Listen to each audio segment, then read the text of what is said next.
Hello everyone, my name is Gaurav and I welcome every student to this wonderful platform. This is your favorite YouTube channel Exampur, and today in this session we are going to start or discuss different chapter of language. याद रखें सभी लोग, language के बहुत सारे ऐसे chapters हमने पहले ही पढ़ रखे हैं, उसके अलावा ग्रामर के बहुत सारे पोर्शंस हमने पढ़े हैं और आज की क्लास में बात करने वाले हैं वह चैप्टर के बारे में जिसमें बहुत ही कम समय में आप बहुत ही ज्यादा स्कोर कर सकते हो और अपने सेक्शनल कट ऑफ से या फिर कह सकते हैं हम लोग या अपने स्कोर कार्ड में उस चैप्टर से बहुत सारे एडिशनल मार्क्स को ऐड कर सकते हो।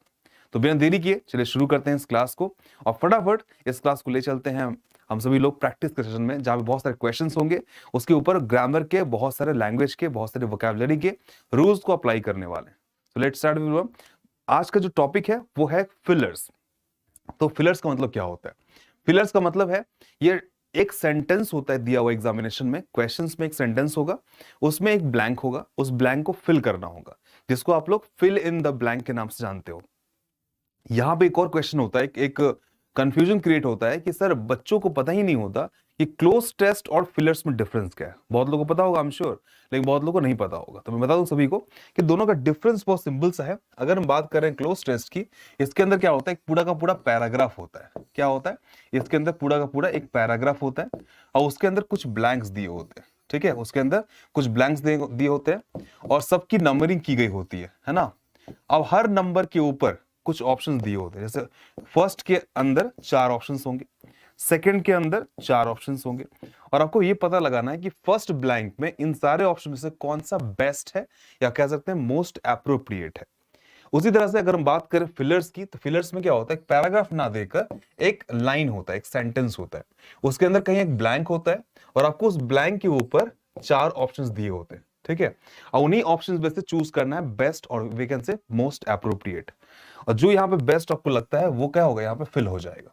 इस तरह से हम लोग कह सकते हैं कि this is the basic difference between cloze test and fillers. थोड़ा अगर डिफिकल्टी लेवल की बात करें, तो अगर अपने एग्जामिनेशन की बात करेंगे तो नॉर्मली एग्जामिनेशन के ऊपर डिपेंड करता है किस तरह के क्वेश्चंस होंगे, कौन सा डिफिकल्ट होगा, कौन सा डिफिकल्ट नहीं होने वाला, मतलब कह सकते हैं इजी टू मॉडरेट होने वाला है। नॉर्मली ये सारे क्वेश्चन जो होते हैं क्लोज टेस्ट या फिर फिलर्स के, ये इजी टू मॉडरेट होते हैं। तो एग्जामिनेशन में इससे आप ज्यादा स्कोर कर सकते हो कम समय में। ठीक है, चलिए बिना देरी के शुरू करते हैं इस क्लास को बहुत ही सिंपल से एक मोटिवेशन कोट के साथ, जिन्होंने इस मोटिवेशन कोट को दिया था स्टीव जॉब्स ने, सभी को पता है, फाउंडर हैं एप्पल कंपनी के, है ना। तो इन्होंने कहा था स्टे हंग्री स्टे फुलिश, भूखे रहो और बेवकूफ बने रहो। इसका सेंस ये है, भूखे हंगर फॉर और हंग्री फॉर नॉलेज। ठीक है, ज्ञान कहते हैं ना, ज्ञान के लिए भूखे रहना, और जो फुलिश है हर एक नई चीज जानने के लिए आप इच्छुक रहे। ठीक है भाई, आपको सीखना है ना, तो hunger for learning, hunger for knowledge. ठीक है, और फुलिश का मतलब यहां पे ये सेंस है, बेवकूफ नहीं है, आपको बस ये प्रिटेंड करना कि आपको ये चीज नहीं आती तो कैसे वो चीज आप सीख पाओगे। हर आदमी कुछ ना कुछ आपको सिखाना चाहेगा, तो हम हर किसी से कुछ ना कुछ सीखते चलो। इस तरह से हम लोग कह सकते हैं कि ये मोटिवेशन कोड बहुत ही बेहतरीन है ना। अब बात करते हैं क्वेश्चंस पे। देखिए हमारे पास जो क्वेश्चंस आए हैं ना, वो बहुत ही बेहतरीन और शानदार क्वेश्चंस हैं। अगर बात करें फर्स्ट ब्लैंक, ये फर्स्ट क्वेश्चन है हमारा, इसमें एक ब्लैंक दिया और were involved in the break ins that occurs in the city that year. अब बताइए, बहुत जगह पे ना बहुत सारी घटनाएं घटी थी, है ना। जैसे कहते हैं ना, रॉबरी की घटनाएं घटी थी, ताला टूटने की घटनाएं घटी थी, सुना होगा आपने। ताला टूटने मतलब क्या, रॉबरी वगैरह, चोरी वगैरह होती है। ठीक है, अब उस साल रॉबरी की बहुत सारी घटनाएं सिटी में हुई थी। अब उसके लिए कौन रिस्पॉन्सिबल है ना, कौन इन्वॉल्व थे उसके अंदर। अब देखिएगा, जैसे आपको ऑप्शन में देखेंगे हम लोग, I you he you, I you he, I you I him, ऐसा कुछ लिखा हुआ दिखेगा। तो अब ये मान लीजिए कि सेंटेंस कहां से है, ये क्वेश्चन पूछा गया है सीक्वेंस ऑफ सब्जेक्ट से, है ना। आप समझिएगा, मैं थोड़ा आपको बताता हूं सीक्वेंस ऑफ सब्जेक्ट क्या कहता है। सीक्वेंस ऑफ सब्जेक्ट्स ये कहता है कि जब भी सेंटेंस के अंदर अगर नेगेटिव एक्टिविटी को दिखाया जाए और उसमें एक सब्जेक्ट से ज्यादा सब्जेक्ट हो, है ना, एक से ज्यादा सब्जेक्ट्स अवेलेबल होंगे, तो उनको हम लोग 1 2 3 के सीक्वेंस में रखेंगे। 1 का मतलब है फर्स्ट पर्सन, 2 का मतलब है सेकंड पर्सन और 3 का मतलब थर्ड पर्सन से है। और अगर सेंटेंस में अगर नेगेटिव है मान लीजिए, तभी ऐसा करेंगे। अगर नेगेटिव नहीं है मतलब उस केस में क्या करेंगे, 2 3 और 1 का इस्तेमाल करेंगे, 2 3 1। ठीक है, यहां क्या होगा, अदर देन नेगेटिव का इस्तेमाल करते हैं, है ना, इसमें नेगेटिव नहीं होना चाहिए। ठीक है, आई थिंक आप सभी को यहां तक बात समझ में आई होगी। अब ये क्वेश्चन यहां पे उठता है कि आप लोगों में से बहुत लोग को पता है या नहीं पता है, मेरा काम है बताना, तो मैं बता रहा हूं सभी को कि फर्स्ट पर्सन में आई एंड वी आता है, सेकेंड पर्सन में यू आता है, और थर्ड पर्सन में ही शी इट दे और कोई भी नाम आ सकता है। ठीक है, अब देखेंगे सभी लोग, यहां पे आई कहां पे है, आई फर्स्ट पर्सन है, पहले आ गया यहां फर्स्ट पर्सन, फिर यू कहां पे, यू सेकंड पर्सन है, ये सेकंड पर्सन, और ही कहां पे है, थर्ड पर्सन में। सीक्वेंस क्या है पहला, 1 2 3 का, और काम क्या कर रहा है, नेगेटिव काम कर रहा है, ब्रेक इन किया, है ना, मतलब ताले टूटने की बात हो रही है, चोरी होने की बात जब होगी तो नेगेटिव एक्टिविटी है, तो 1 2 3 आएगा उसके अंदर नेगेटिव वाले में, तो पहला ही ऑप्शन क्या हो गया हमारा, सही हो गया। ठीक है, तो यहाँ पे हम लोग को दिख गया नॉर्मली पहला ऑप्शन सही होता है। नॉर्मली एग्जामिनेशन क्या होता है, पहला ऑप्शन गलत होता है हमेशा, तो आप लोग बड़े सतर्क, है ना, सतर्क रहकर कॉशियस होकर आंसर करेंगे। एग्जामिनर जो होता है ना, बड़ा खेलता है आपके दिमाग से, आप बच के आंसर करें, इंग्लिश लैंग्वेज है, बहुत नेगेटिव मार्किंग भी होती है। आगे बढ़ेंगे, सेकंड नंबर क्वेश्चन, सब लोग आंसर कीजिए इसका। इसमें क्या होगा, अगर हम बात करें इसमें, तो dash for 9 hours now, he arrived at 7 AM and it's 4 PM now. मतलब ये है कि वो 9 घंटे से इंतजार कर रहा है, प्रतीक्षा कर रहा है, वेट कर रहा है। ठीक है, सुबह 7 बजे आया था, अभी शाम के 4 बज चुके हैं, कितने हो गए, 9 घंटे। अब देखिएगा यहां पे क्या वर्ड जाएगा, सोचिए ना, अगर हम लोग याद करें तो पता होगा, फॉर या सिंस का इस्तेमाल हम लोग करते हैं या तो परफेक्ट में, है ना, या तो परफेक्ट टेंस में करते हैं, चाहे वो प्रेजेंट का हो, पास्ट का हो या फ्यूचर का हो, या तो हम लोग उसको परफेक्ट कॉन्टिन्यूअस में दिखाते हैं, है ना, किस में दिखाते हैं, परफेक्ट कॉन्टिन्यूअस में दिखाते हैं। इन दो जगह फॉर और सिंस का इस्तेमाल होता है। यहाँ फॉर का इस्तेमाल हुआ है, फॉर 9 hours, मतलब क्या, एक पीरियड को दिखाता है। तो क्या होगा, सेकंड नंबर ऑप्शन हमारा सही जा रहा है, क्योंकि अब परफेक्ट तो है नहीं, ये हमारा वेटेड है, सिंपल पास्ट है, हैज के बाद वेटिंग कभी होता नहीं है, और राजीव वेट्स क्या हो, सिंपल प्रेजेंट हो गया। तो एक ही बचता है हमारे पास, राजीव हैज बीन वेटिंग, तो क्या हो गया, ये हमारे पास हो गया प्रेजेंट परफेक्ट कॉन्टिन्यूअस। ठीक है, present perfect continuous is the right answer. ठीक है, आई थिंक सभी को ये बात समझ आ गई होगी, सेकंड नंबर ऑप्शन हमारा सही हो जाता है। ठीक है, वह 9 घंटे से इंतजार करता आ रहा है। थर्ड क्वेश्चन की बात करें यहाँ पे, देखिएगा, young people prefer junk food, है ना। अब देखिएगा सब ध्यान सुनिएगा, समझने की कोशिश कीजिएगा। Young people prefer junk food, इसका मतलब होता है कि जो यूथ है, यंग लोग है ना, उनको जंक फूड ज्यादा पसंद होता है। ठीक है, अब देखिए यहां तक कि उनको पता है कि उसका इफेक्ट जो होगा ना, वो बुरा होने वाला है। देखिए, despite of knowing its ill effects, है ना, उसके डिसएडवांटेजेस सबको पता है, डिमेरिट सबको पता है, फिर भी उनको पसंद होता है जंक फूड। समझिए, अब पहला ऑप्शन देखिएगा सभी लोग, पहले में डेस्पाइट के बाद ऑफ लगा है, ये अपने आप में क्या हो गया, रॉन्ग हो गया। डेस्पाइट में ऑफ कभी नहीं लगता, ऑफ कहां लगता है, इन स्पाइट ऑफ में लगता है। ठीक है, क्या कहां लगता है, इन स्पाइट में लगता है। इन स्पाइट में क्या लगता है, ऑफ लगता है। और डेस्पाइट में क्या लगता है, डेस्पाइट में कुछ नहीं लगता है, बस डेस्पाइट होता है। ठीक है, दोनों का मतलब के बावजूद ही होता है। ठीक है, तो पहला कट गया हमारा। देखिए, इन स्पाइट तो लिखा है लेकिन ऑफ नहीं लिखा है, इसलिए भी कट गया। ठीक है, तो पहला और तीसरा कट गया। अब देखिए हमारे पास यहाँ पे आए, नो वर्ड का इस्तेमाल करेंगे तो एक वर्ब हो जाएगा, मेन वर्ब, तो इसके लिए हमें चाहिए एक सब्जेक्ट। तो यंग पीपल के लिए तो प्रीफर आ गया था वर्ब के रूप में, इस सब्जेक्ट का बन गया, लेकिन इस वर्ब के लिए सब्जेक्ट हमारे पास दिया ही नहीं है। हम लोग क्या करेंगे, हम लोग को ऐसा वर्ब चाहिए जिस वर्ब को सब्जेक्ट की जरूरत ना पड़े। जैसे आप देखिए, यहाँ पे नोइंग वर्ड का इस्तेमाल किया गया है ना, ये क्या है, हमारा जेरंड की तरह काम कर रहा है, तो कह सकते हैं कि ये हमारा वर्ब ऐसा है जो सब्जेक्ट नहीं मांगता। ठीक है, तो इसे काटेंगे और इसे लगा देंगे, despite knowing its ill effects, है ना, यंग पीपल लाइक और prefer junk food. Option number 4 is the right answer. Okay, आगे बढ़ते हैं, क्वेश्चन नंबर 4 में आते हैं। देखिए, he looked dash the window pane, है ना, विंडो पेन का मतलब है जो खिड़की होती है ना, उसका ग्लास। ठीक है, मैंने आपको पहले ही पढ़ाया है कि PANE, पेन का मतलब होता है glass of the window, glass of a window. किसी भी विंडो, किसी भी खिड़की का जो ग्लास होता है उसे बोलते हैं PANE, पेन, और जो दर्द होता है उसे बोलते हैं पेन, है ना, और एक होता है बहुत ज्यादा एफर्ट लगाना, कह सकते हैं उसको बोलते हैं पेन्स। पेन्स मतलब होता है हार्ड लेबर या हार्ड वर्क करना। ठीक है, आई थिंक आप सभी को ये बात समझ में आ गई होगी। तो he looked dash the window pane but मतलब वो ग्लास से देखता है, ग्लास के आर पार, है ना, वो देखने की कोशिश कर रहा है, but could not see the burglar clearly, वो घुसपैठियों को नहीं देख पाता है साफ साफ। इसका मतलब ग्लास के कांच के आर पार देखने की कोशिश कर रहा होगा वो, ठीक है। तो आर पार देखने का सेंस जो होता है उसमें अबाउट का सेंस कुछ होता नहीं है, ऑन भी नहीं होता, इनसाइड भी नहीं हो सकता, एक ही बचता है थ्रू, उससे होकर देखने की कोशिश कर रहा है वो। तो आंसर क्या होगा? Option number 4 is the right answer. चलिए आते हैं क्वेश्चन नंबर 5 में। देखिए 5 में बात करें हम लोग, dash no time the police had arrived at the scene of the crime, choose the correct preposition. अब देखिए मतलब एकदम टाइम नहीं लगा पुलिस को, पुलिस क्राइम सीन पे पहुंच गई, है ना, मतलब तुरंत पहुंच गया अचानक से, है ना। अब बताइए मुझे, ऐसा कभी होता तो नहीं है, लेकिन ठीक है लिखा है तो बोल देते हैं। तो क्या बोलेंगे, मतलब कैसा नो टाइम, तो समझिएगा बिसाइड्स मतलब क्या होता है, उसके बगल में, तो बगल का कोई सेंस ही नहीं है। विद इन हो सकता है, बिसाइड मतलब क्या होता है, बिसाइड सॉरी, या इसका होता है के बगल में, मैंने उल्टा कह दिया शायद, के बिसाइड मतलब क्या होता है, के बगल में, सॉरी एवरीवन। देखिए बिसाइड्स का मतलब क्या होता है, इसका मतलब होता है के अलावा, हिंदी में ना उल्टा पुल्टा हो जाता है, के अलावा, ठीक है। तो बिसाइड्स का मतलब क्या होता है, के अलावा, और बिसाइड का मतलब क्या होता है, के बगल में, है ना। जैसे a beggar is sleeping beside the road कहते हैं, और बिसाइड्स का मतलब होता है जैसे besides English I teach mathematics, ठीक है, ये होता है सेंस। विद इन हो सकता है, बिसाइड तो हो नहीं सकता, है ना, के बगल में भी, के अलावा भी नहीं बोल सकते। Below on, below no time, no time से ही पहले हो नहीं सकता, तो ऑप्शन ऑफ कह सकते हैं मेथड ऑफ एलिमिनेशन लगाएंगे, तो option 2 is the right answer कि विद इन नो टाइम, मतलब एकदम चुटकी बजाते ही तुरंत आ गए, है ना, कोई टाइम ही नहीं लगा उनको। ये अपने आप में एक फ्रेज भी है, इसका नाम है विद इन नो टाइम, है ना, इस बात का ध्यान रखेंगे, विद इन नो टाइम।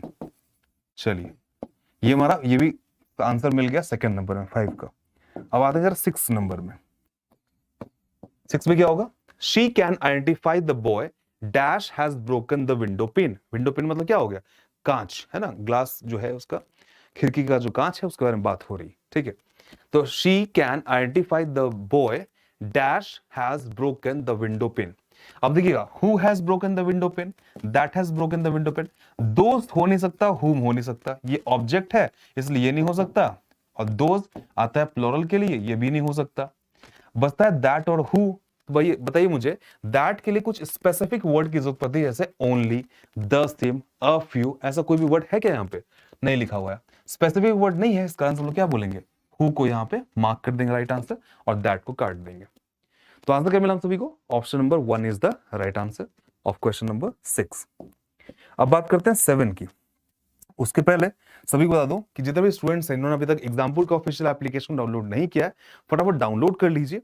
और इसमें बहुत सारी चीजें हैं जो आपके काम की चीजें हैं, जैसे इसमें फ्री कोर्सेज तो मिलता ही है, आप सभी को फ्री कोर्स पढ़ाया जा रहा है यूट्यूब के ऊपर, उसकी लिंक मिल जाती है। उसके अलावा test series, free study material, free current affairs, free practice questions, free quizzes, free job alert notification, free previous year paper का सॉल्यूशन भी मिलता है। तो ये सब कुछ फ्री मिल रहा है। पेड क्या है, पेड बैचेस की जानकारी मिलेगी और पेड बुक्स मिलेंगे इसके अंदर में। इसको डाउनलोड करना बहुत सिंपल है, अब जाना है प्ले स्टोर में, वहां जाके एग्जाम्पल सर्च करना है, तो जो लिंक खुलेगा उसको इंस्टॉल कर लीजिएगा, ओपन करिएगा, तो लेट्स रजिस्टर पे क्लिक करेंगे और जो भी फॉर्म खुलेगा उसको फिल कर दीजिए और अपने आप को रजिस्टर कीजिए, है ना।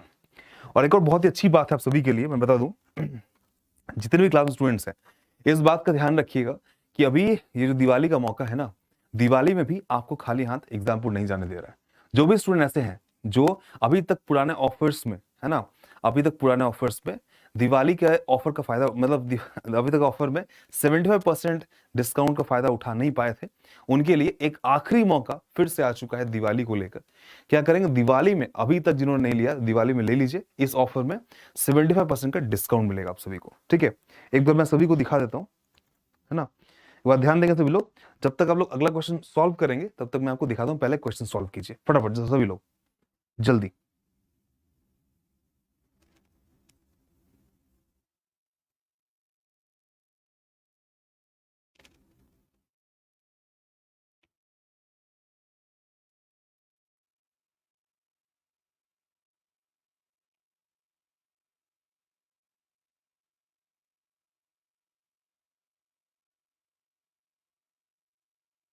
हो गया सभी का आंसर,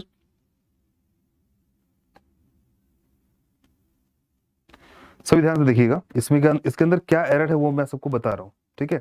ध्यान से देखिए और समझने की कोशिश कीजिएगा। देखिए इसमें लिखा है, क्या लिखा है, माई ग्रैंड मदर कैनॉट रीड और राइट, है ना। मेरी जो ग्रैंड मदर है ना, वो ना ही पढ़ सकती है और ना ही क्या कर सकती है, लिख सकती है। क्यों भाई? क्योंकि उनके पास क्या है, नॉलेज की कमी है ना। क्या कमी है? नॉलेज की। देखिए, my grandmother cannot read और write, she has dash knowledge of words.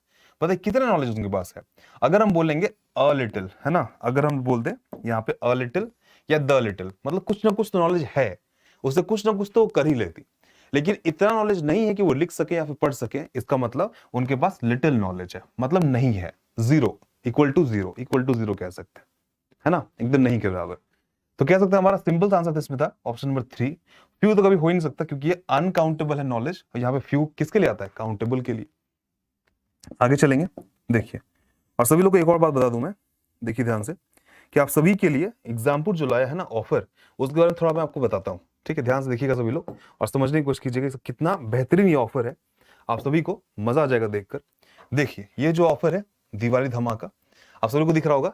इस दिवाली, है ना, सिलेक्शन के साथ दीजिए अपने परिवार को खुशियों की सौगात, है ना। इसमें हम आपका साथ कैसे देंगे? तो दिवाली धमाका ऑफर देकर, अगर अभी तक किसी ने एडमिशन नहीं लिया है तो भाई फटाफट देख लीजिए, एग्जाम्पल की तरफ से आप सभी के लिए सभी कोर्सेज में 75% का डिस्काउंट मिल रहा है। आप लोगों को एक कोड यूज करना होगा, प्ले स्टोर पे जाकर कोर्स को सिलेक्ट करके उसमें कोड यूज करना होगा दिवाली 75 का, है ना, DIWALI 75, दिवाली 75 कोड यूज करेंगे, जिससे क्या होगा, आपको 75% का इंस्टेंट डिस्काउंट मिल जाएगा किसी भी कोर्स में, एग्जाम्पल के किसी भी कोर्स में। और अपने आप को एनरोल कराइए और बस शुरू हो जाइए, तैयारी कीजिए और जम के निकालिए अपना एक जॉब, सरकारी नौकरी, है ना, और परिवार को गिफ्ट दीजिए, है ना, किस चीज से, एक नए गवर्नमेंट जॉब से, अपना करियर सेट करके। तो ये हमारी तरफ से एग्जाम्पल की तरफ से आप सभी के लिए।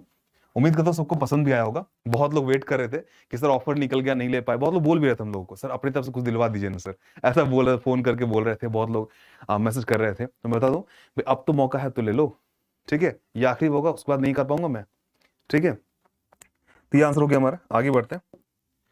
देखिएगा अगला क्वेश्चन हमारा, ये हमारा है 9 number. Will you give me dash food please.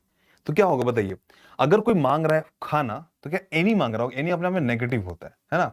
क्या बस अगर बोले कोई खाना दे दो, आप रोटी में से थोड़ा तोड़ के उसको दे दो, लो ये खा लो, ऐसा तो होगा नहीं ना। पेट भरने की बात कर रहा है, पेट भरने लायक खाना मांग रहा है वो। इसका मतलब यहाँ पे द लिटिल की बात नहीं करेंगे, एक की बात करेंगे। यहाँ पे देखिए इसमें से कोई तो हो ही नहीं सकता, एनी और सम में से कोई एक हो सकता था, तो एनी नेगेटिव है, हम लोग क्या करेंगे, सम को लेंगे। सम का मतलब हो गया इतना खाना जो पर्याप्त हो उसके लिए, है ना। कुछ नहीं तो भाई 10 रोटी खाने वाला आदमी है, उसको हमने 3 रोटी खिला दिया, चलो ठीक है, कुछ तो हुआ, है ना। तो विल यू गिव मी सम, है ना, क्या बोलेंगे, सम फूड प्लीज। ये आंसर हो गया हमारा, ठीक है। आगे बढ़ते हैं, चलिए। I love my books so much so that I cannot part dash them.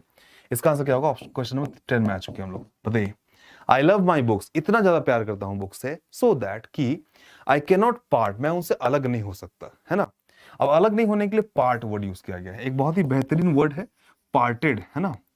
Part या पार्टेड इसी का सेकेंड फॉर्म है, ठीक है। और इसके बाद हमेशा क्या लगता है, विद लगता है। ध्यान रखिएगा सभी लोग, ये फ्रेजल वर्ब है जिसमें क्या होता है, पार्ट के बाद विद लगता है। तो second number option is the right answer. 10 में क्या हो गया, सेकंड नंबर ऑप्शन हमारा सही हो जाएगा, ठीक है। आई थिंक सभी को ये बात समझ में आ गई होगी। तो इसी तरह से आगे बढ़ेंगे सभी लोग, और आगे बढ़ के इस बात को समझेंगे कि जब भी हम बात कर रहे होते हैं पार्ट की, मतलब अलग होने की, तो साथ में विद लगाते हैं, that is the phrasal verb form. Okay, आगे बढ़ेगा, क्वेश्चन नंबर 11 में आते हैं। सभी लोग आंसर करेंगे क्वेश्चन नंबर 11 का क्या आंसर होगा, फटाफट सभी लोग, जितने भी क्लास में स्टूडेंट्स हैं, I request every student just to try to answer in the comment section. Okay, तो इसका आंसर क्या होगा, 11 नंबर। I go to Shimla dash, I go to Shimla I shall meet your parents. इसका आंसर बताइए क्या होगा, सभी लोग जितने भी क्लास में स्टूडेंट्स हैं, और मुझे बताइए, अब बताने की कोशिश कीजिए क्या आंसर होगा इसमें, ठीक है। फिर आगे बढ़ेंगे हम लोग। मैं जब शिमला जाऊंगा तो तुम्हारे पेरेंट्स से मिलूंगा, ये क्या है, कंडीशनल सेंटेंस का एक पार्ट है, जिसके अंदर हम लोग कहते हैं ना, तुम आओगे तो मैं जाऊंगा। हिंदी में भले ही दोनों फ्यूचर में दिख रहा हो, लेकिन इंग्लिश में एक प्रेजेंट में और एक फ्यूचर में होता है। देखिए ना, ये आपको दिख रहा होगा, ये प्रेजेंट दिख रहा है और ये फ्यूचर दिख रहा है ना। तो क्या लगाएंगे हम लोग, लगाएंगे कंडीशन। कंडीशन लगाने के लिए इफ का इस्तेमाल कर सकते हैं, नहीं तो वेदर का इस्तेमाल कर सकते हैं। तो इफ यहाँ पर लगाइए और या वेदर लगाइए और काम अपना चलाइए, है ना। तो क्या होगा, option number 3 is the right answer. चलिए आगे बढ़ते हैं 12 नंबर क्वेश्चन में। इसमें क्या होगा, his dash read arts confused us. आप मुझे बताइए किसी का कैसा रीड आर्ट होगा, है ना, कैसा आर्ट होगा जो कंफ्यूज कर देगा। क्या वो डेफिनेट होगा तो कंफ्यूज कर देगा, डेफिनेट मतलब क्लियर।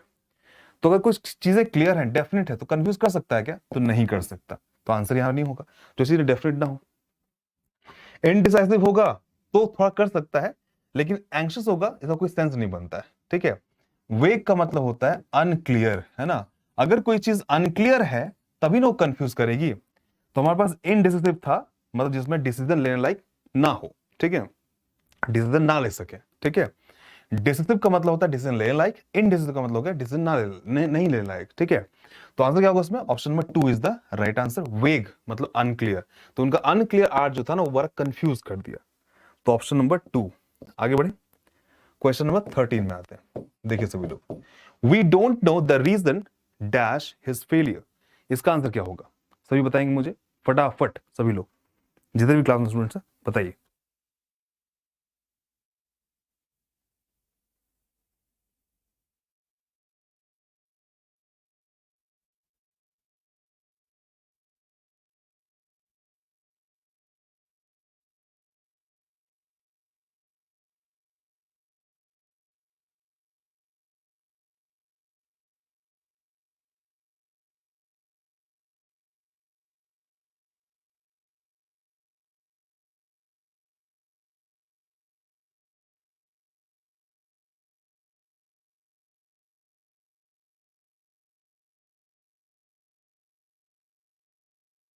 देखिए जब भी हम बात करेंगे we don't know the reason dash his failure, देखिए दो हो सकता है द रीजन वाई, है ना, ऐसा बोल सकते हैं। लेकिन इसके बाद हमें पूरा एक सेंटेंस लिखना पड़ेगा, सब्जेक्ट वर्ब और ऑब्जेक्ट, ठीक है। दूसरी चीज द रीजन ऑफ, उसके बाद हमें एक नाउन लिखना पड़ेगा, ठीक है। समझिए, अगर हम द रीजन वाई लिखेंगे तो एक कंजंक्शन की तरह काम करेगा। इसके बाद हमें एक सब्जेक्ट लिखना, पूरा सेंटेंस लिखना पड़ेगा, सब्जेक्ट वर्ब ऑब्जेक्ट वाला सेंटेंस। और द रीजन ऑफ लिखेंगे सिर्फ एक नाउन लिखना पड़ेगा। तो अब देखिए ना, यहाँ पे क्या लिखा है, we don't know the reason. अगर वाई बोलते तो यहाँ पे क्या होता, पूरा सेंटेंस होता, लेकिन क्या है, सिर्फ एक नाउन दिया हुआ है। तो क्या करेंगे, ऑफ लिखेंगे यहाँ पे। तो ऑफ क्या होगा, ऑफ है नहीं, ठीक है। देखिए द रीजन ऑफ नहीं है तो कोई बात नहीं, एक और सोचेंगे। यहाँ पे ऑफ के बदले अगर फॉर लगा देना तो भी सही होता है, मतलब पर्पस दिखाता है, रीजन दिखाता है। फॉर का इस्तेमाल हम क्या करेंगे, रीजन बताने के लिए भी कर सकते हैं, उसके अलावा पर्पस बताने के लिए भी कर सकते हैं, ठीक है।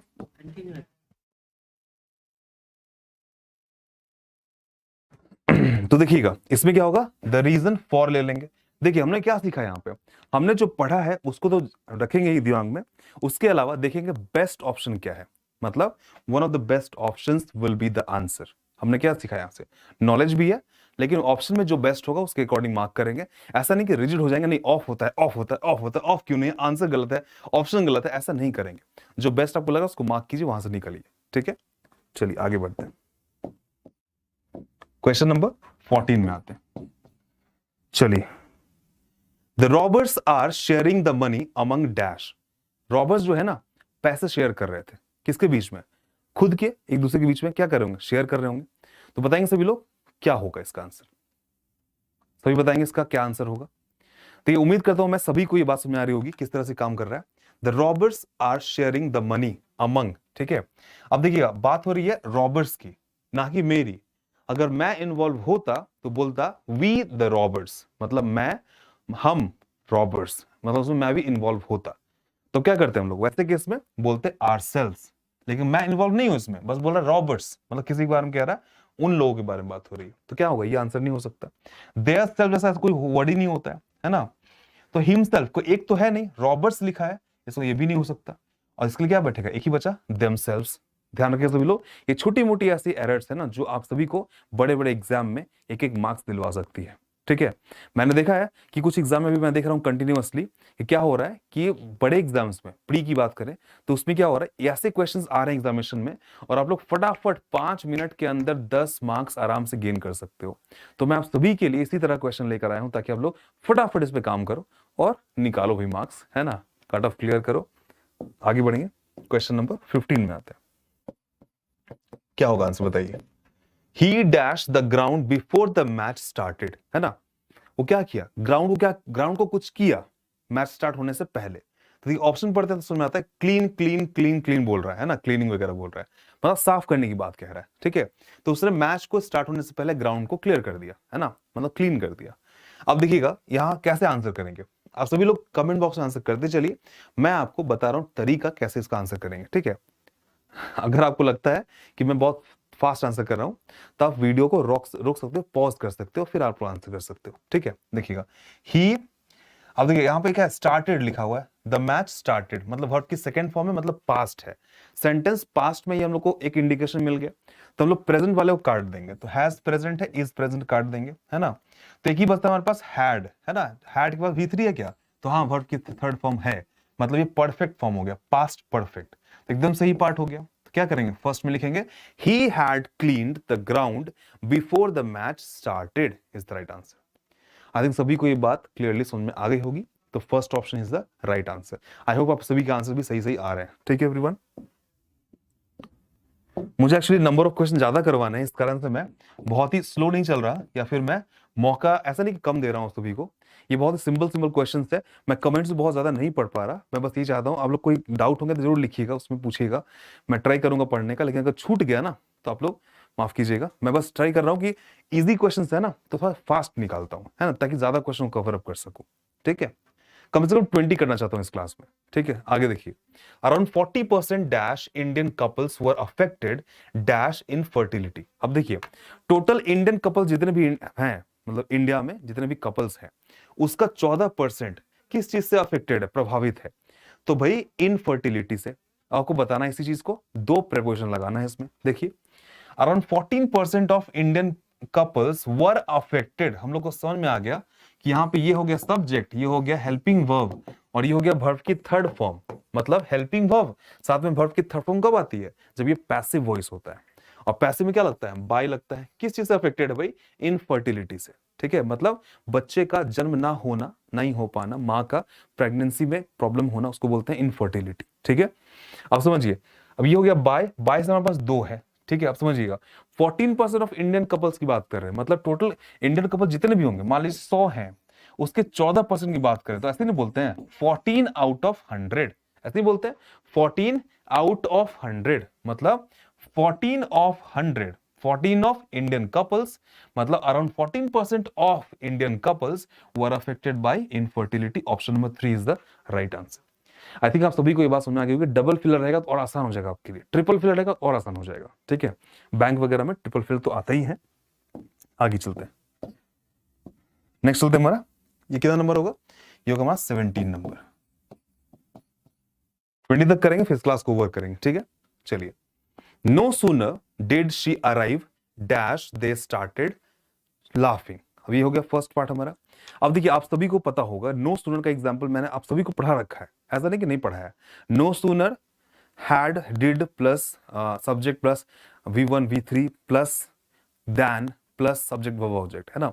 मतलब नो सूनर का एग्जांपल मैंने पढ़ाया पहले भी, मैं फिर से लिख देता हूं यहाँ पे। जब भी हम नो सूनर का इस्तेमाल करेंगे तो उसके बाद THAN लिखते हैं, और जब भी हम लोग हार्डली या स्क्रैचली वाला वर्ड यूज करेंगे, हार्डली के साथ क्या होता है, व्हेन होता है, ठीक है। अब देखिए नो सूनर के बाद क्या होगा, हेल्पिंग वो पहले आता है, ठीक है, उसके बाद सब्जेक्ट आता है, उसके बाद मेन वर्ब आता है ना, उसके बाद क्या आता है, THAN आता है, THAN दैन आता है। तो हमने क्या किया, दैन मार्क करना है हम सभी को। तो देखिए ना, व्हेन होगा नहीं, देन होगा नहीं, दैट होगा नहीं, THAN than is the right answer.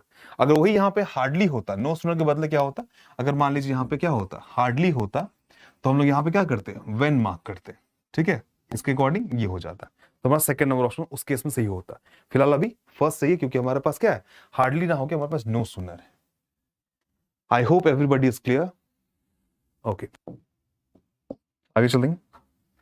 देखिए 18 number question, this lesson is dash difficult. ये लेसन जो है ना वो क्या है, बहुत डिफिकल्ट है।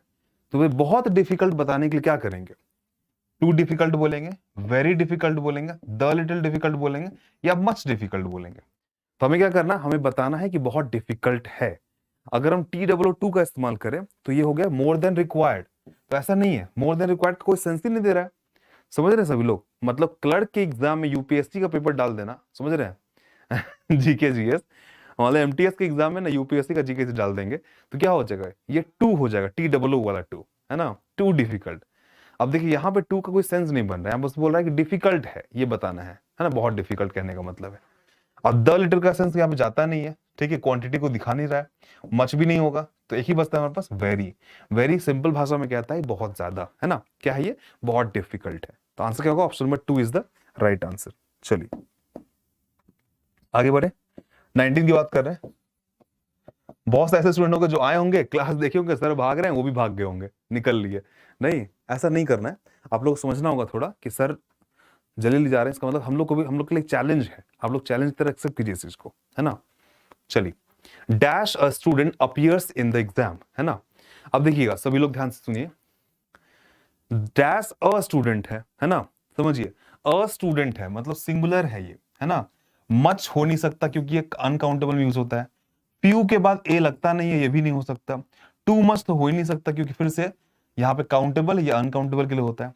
तो मेनी ही एक बच गया। तो मेनी के दो फॉर्म्स होते हैं, सभी को पता है कि मेनी के बाद हमेशा हम लोग मेनी के बाद बोल सकते हैं क्या, स्टूडेंट्स बोल सकते हैं, ठीक है, या तो मेनी के बाद हम लोग ए बोल सकते हैं, है ना, मेनी अ स्टूडेंट कह सकते हैं। इन्हीं दोनों में से कोई एक यूज करना पड़ेगा। तो मेनी स्टूडेंट्स या फिर मेनी अ स्टूडेंट, इसमें से ये वाला देखिए मैच कर रहा है, तो क्या बोलेंगे, मेनी हमारा राइट आंसर हो जाएगा। ठीक है, many a student appears in the exam. Option number 19 का क्या होगा, option number 4 is the right answer.